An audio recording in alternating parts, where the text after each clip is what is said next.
Hello friends, જય શ્રી ગણેશ. બધાને સ્વાગત છે તમારું મારી ચેનલ ગુજરાતી કિચનમાં. તમારી ઘરે પણ બધા ચટપટું ખાવાના શોખીન છે તો એકદમ સિમ્પલ અને આ ચટપટી રેસીપી એકવાર જરૂર ટ્રાય કરજો.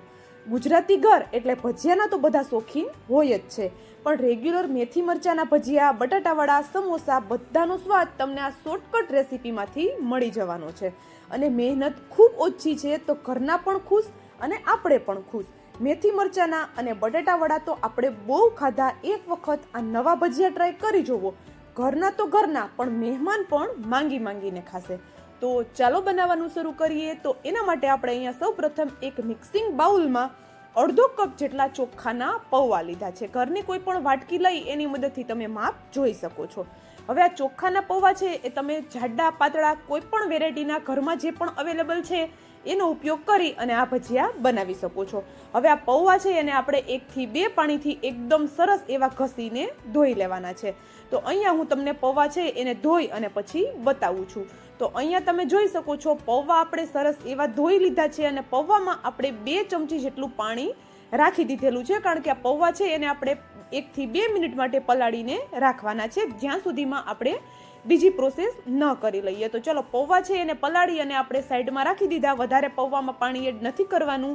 અને અહીંયા મેં એક કાચું બટેટું લીધું છે. તો અહીંયા આપણે બટેટા બાફવાની પણ કોઈ ઝંઝટ નથી. કાચા બટેટાથી જ આપણી આ રેસીપી બની જાય છે. અને બટેટું જે રેસીપીમાં પડી જાય એ રેસીપીનો સ્વાદ તો વધી જ જતો હોય છે અને બાળકોને તો એ ખૂબ પસંદ આવતી પણ હોય છે. તો જો અહીંયા બટેટું છે માત્ર આપણે એક જ લીધેલું છે અને બટેટાની આપણે છાલ હટાવી લીધેલી છે. હવે આ બટેટાને આપણે ખમણવાનું નથી, પણ આપણે એના નાના નાના પીસીસ કરી લેવાના છે. તો અહીંયા આપણે બટેટાના નાના પીસીસ કરીએ છીએ. ત્યાં સુધીમાં જો વિડીયો તમને થોડો પણ પસંદ આવતો હોય તો વિડીયોને લાઇક, શેર અને ચેનલ પર નવા હોય તો જલ્દીથી ચેનલને સબસ્ક્રાઇબ કરી દેજો.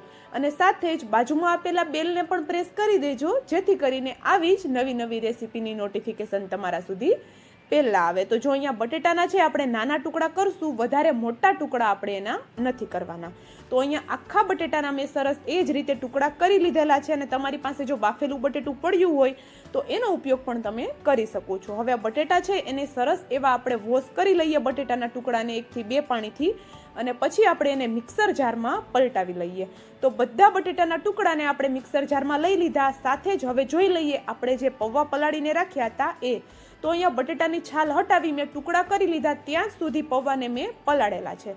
હવે જો પૌવામાં વધારાનું પાણી હોય તો એ આપણે હટાવી દઈશું અને પૌવાને આપણે મિક્સર જારમાં પલટાવી દઈશું. હવે અહીંયા બિલકુલ પાણી એડ કર્યા વગર આપણે આને પીસવાનું છે. આરામથી પીસાઈ જશે, કારણ કે જે બટેટું હોય છે એમાં ખૂબ પ્રમાણમાં પાણી હોય છે. તો તમે અહીંયા જોઈ શકો છો બટેટાને અને પૌવાને આપણે સરસ એવા પીસી લીધા છે. તો બટેટા સાથે પૌવા એડ કરી દઈશું તો પૌવાને આપણે મેશ કરવાની ઝંઝટ નહીં રહે અને આપણું કામ એક સાથે જ 2 કામ થઈ જશે. અહીંયા આપણે સરસ એવી એની પેસ્ટ બનાવી એક મિક્સિંગ બાઉલમાં આપણે એને પલટાવી લઈએ. તો વિડીયોમાં તમે જોઈ શકતા હશો કે આપણે બટેટાની અને પૌવાની કેવી પેસ્ટ બનાવેલી છે. સાવ સ્મૂથ નહીં થાય તો ચાલશે, પણ મોટા ટુકડા આપણે બટેટાના અને પૌવાના ન રહી જવા જોઈએ. તો જો અહીંયા આપણે સરસ એવું પેસ્ટ છે એને બાઉલમાં લઈ લીધી. હવે બાઇન્ડિંગ માટે હું અહીંયા અડધો કપ જેટલો મેંદો એડ કરું છું. મેંદાની જગ્યાએ તમે અડધો કપ જેટલો ઘઉંનો લોટ પણ લઈ શકો છો, કારણ કે ઘણા લોકો કોમેન્ટ કરશે કે મેંદો ન ખવાય. તો બારેથી આપણે જે વસ્તુ લઈને ખાતા હોઈએ છીએ એમાં મોસ્ટ ઓફ વધારે પડતા મેંદાનો જ ઉપયોગ થતો હોય છે. તો અહીંયા મેં મેંદો લીધો છે, એની જગ્યાએ તમે ઘઉંનો લોટ પણ લઈ શકો છો, અથવા તો અડધો કપ ચોખાનો લોટ પણ તમે લઈ શકો છો. હવે આ બધી વસ્તુને એકદમ સરસ એવું આપણે મિક્સ કરી લઈએ. જો જરૂર લાગે આપણે આ સ્ટેજ ઉપર તો હલકું એવું આપણે પાણી એડ કરી શકીએ છીએ, પણ વધારે પાણી એડ નથી કરવાનું. પાણીને આપણે હાથ રોકીને જ એડ કરવાનું. તો અત્યારે મેં માત્ર 2 ચમચી જેટલા જ પાણીનો ઉપયોગ કરેલો છે. વધારે પાણી આપણે બિલકુલ એડ નથી કરી દેવાનું, કારણ કે બટેટું આપણે કાચું લીધેલું છે. તો જો અહીંયા હવે પાણીને પણ સરસ એવું આ બધી પેસ્ટ સાથે મિક્સ કરી દઈએ અને એક ઠીક એવું આપણે આનું બેટર બનાવવાનું છે. તો સરસ એવું મિક્સ કરી લીધું. તો હવે આપણે આમાં થોડા મસાલા કરશું. એ પહેલાં હું તમને બતાવી દઉં કે જો મેં માત્ર અહીંયા 2 ચમચી પાણીનો જ ઉપયોગ કરેલો છે.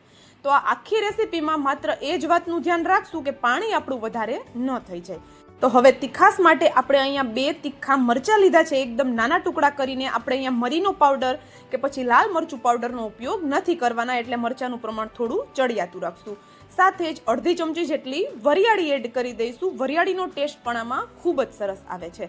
અહીંયા એક નાની સાઈઝની ડુંગળીને એકદમ ઝીણું ઝીણું કટ કરીને એડ કરેલું છે અને અહીંયા 10 થી 12 જેટલી લસણની કળીઓને એકદમ બારીક ટુકડા કરી અને આપણે એડ કરેલું છે. જો લસણ ડુંગળી તમે ન ખાતા હોય તો તમે આરામથી સ્કીપ કરી શકો છો, પણ જે લોકો ખાતા હોય એ ચોક્કસથી એડ કરજો, કારણ કે એનાથી આ રેસીપીનો ટેસ્ટ ખૂબ જ સરસ આવે છે. તો એક મુઠ્ઠી જેટલા એકદમ ઝીણા કટ કરેલા ધાણા એડ કરી દઈએ અને સ્વાદ પ્રમાણે અહીંયા આપણે મીઠું એડ કરી દઈએ. મેં જ્યારે મીઠું એડ કર્યું ત્યારે મારો કેમેરો બંધ હતો, એટલા માટે હું તમને અહીંયા નજીકથી પણ બતાવી દઉં છું કે મેં મીઠું એડ કરેલું છે. હવે આપણે આમાં કોઈ વધારે મસાલા એડ નથી કરવાના કે નથી દહીં સોડા કે ઈનો એડ કરવાના. આપણે હાથને હલકો એવો પાણીવાળો કરી લઈએ અને આ બધા મસાલાને એકદમ સરસ એવા બેટર સાથે મિક્સ કરી દઈએ. નથી આપણે બેટરને રેસ્ટ આપવાનો, નથી દહીં સોડા કે ઈનો એડ કરવાના, તો પણ આપણા જે આ ભજીયા છે કે આપણો આ નાસ્તો છે અંદરથી એકદમ ફ્લફી અને ઉપરથી એકદમ ક્રિસ્પી એવા બનીને તૈયાર થશે. તો આપણું અહીંયા પરફેક્ટ એવું બેટર બનીને રેડી થઈ ગયું છે. વધારે આપણે એને પાતળું નથી કરવાનું. તો ભજીયાને કઈ રીતે તળવાના છે ને કે જેથી કરીને એમાં તેલ બિલકુલ ન ચડે એ પણ હું તમને આગળ વિડીયોમાં જણાવું છું. તો કાચું બટેટું એડ કરેલું છે એટલા માટે તળવામાં પણ આપણે થોડું એનું ધ્યાન રાખવાનું છે. તો અહીંયા તમે જોઈ શકો છો તેલ આપણું સરસ એવું ગરમ થઈ ગયું છે અને તેલમાંથી ધુમાડા નીકળવા લાગે એટલું તેલ ગરમ થાય પછી જ આપણે એમાં ભજીયાને પાડવાના છે. તો હાથને હલકો એવો પાણીવાળો કરી અને આ રીતે આપણે એક નાની સાઈઝનો ભજીયાની જેમ આપણે જેમ પાડીએ એ રીતે નાની નાની સાઈઝના ભજીયા પાડશું અને તેલની એકદમ નજીક જઈને આપણે ભજીયું છોડવાનું છે, જેથી કરીને ભજીયાનો એકદમ ગોળ શેપ આવે. તો અત્યારે જ્યારે આપણે ભજીયા પાડીએ છીએ ત્યારે આપણે ગેસની ફ્લેમ સ્લો કરી દેવાની છે. જ્યારે આપણે ભજીયા પાડવાની શરૂઆત કરીએ ત્યારે આપણું તેલ એકદમ ગરમ હોવું જોઈએ. તો એ વાતનું આપણે ધ્યાન રાખશું, જેથી કરીને આપણા ભજીયા છે એ પરફેક્ટ એવા બનીને તૈયાર થશે. તો અત્યારે ગેસની ફ્લેમ સ્લો છે અને હવે આપણે ગેસની ફ્લેમ સ્લો રાખીને જ ભજીયા એકદમ સરસ એવા ઉપરથી હલકો એનો કલર ચેન્જ ન થઈ જાય ત્યાં સુધી તળાવા દેવાના છે. તો અત્યારે તમે જોઈ શકો છો ભજીયા છે એની રીતે જ ઉપર આવી ગયા છે અને હલકો હલકો એનો કલર પણ ચેન્જ થવા લાગ્યો છે અને એની સાઈઝ કરતાં થોડા એ ફૂલી પણ ગયા છે. આ ભજીયા ખાવામાં એકદમ ટેસ્ટી લાગે છે. તમે જો ક્યારેય ટ્રાય ન કર્યા હોય તો એકવાર ચોક્કસ ટ્રાય કરજો. નાના મોટા બધાને પસંદ આવે ને એવો આનો સ્વાદ આવે છે. તો જો અહીંયા સરસ એવા આપણે એને થોડી થોડી વારે ફેરવતા રહીશું, જેથી કરીને બધી સાઈડથી એક જ સરખા શેકાઈને રેડી થાય. તો ચાલો, એક બેચ તો આપણો તળાઈ ગયો છે, પણ બીજો બેચ જ્યારે આપણે નાખીએ ત્યારે એને કઈ રીતે નાખવો ને એ પણ હું તમને જણાવી દઉં. તો જો બીજો બેચ જ્યારે આપણે તેલમાં એડ કરીએ ત્યારે આપણે તેલને 1 મિનિટ માટે ફરી પાછું સરસ એવું ગરમ થવા દેવાનું છે હાઈ ગેસની ફ્લેમ પર. તેલ આપણું સરસ એવું ગરમ થાય 1 મિનિટ પછી જ આપણે બીજો બેચ એમાં પાડવાનો છે. વધારે વાર ગરમ નહીં થવા દો તો ચાલશે, પણ 1 મિનિટ માટે આપણે એને ગરમ થવા દઈશું, જેથી કરીને જ્યારે આપણે ભજીયા પાડીએ ત્યારે ભજીયામાં બિલકુલ તેલ ન ચડે. અને ફરી પાછું સેમ એ જ રીતે જ્યારે ભજીયા પાડીએ છીએ ત્યારે ગેસની ફ્લેમ સ્લો અથવા તો મીડિયમ કરી દેવાની છે. તો જો બીજો બેચ પણ સેમ એ જ રીતે મેં તળી લીધેલો છે અને અત્યારે તમે જોઈ શકો છો એકદમ જોરદાર એવા આપણા ભજીયા દેખાય છે. તો બીજો બેચ પણ તળાઈ ગયો છે. ગરમા ગરમ ભજીયા રેડી છે. આ ભજીયાને તમે ખજૂર આમલીની ચટણી સાથે, કેચઅપ સાથે, ગ્રીન ચટણી સાથે કે ચા સાથે ગમે તેની સાથે એન્જોય કરી શકો છો. તો ચાલો હવે મળશું આવા જ એક નવા વિડીયો સાથે. ત્યાં સુધી જય શ્રી ગણેશ બધાને, and thank you for watching.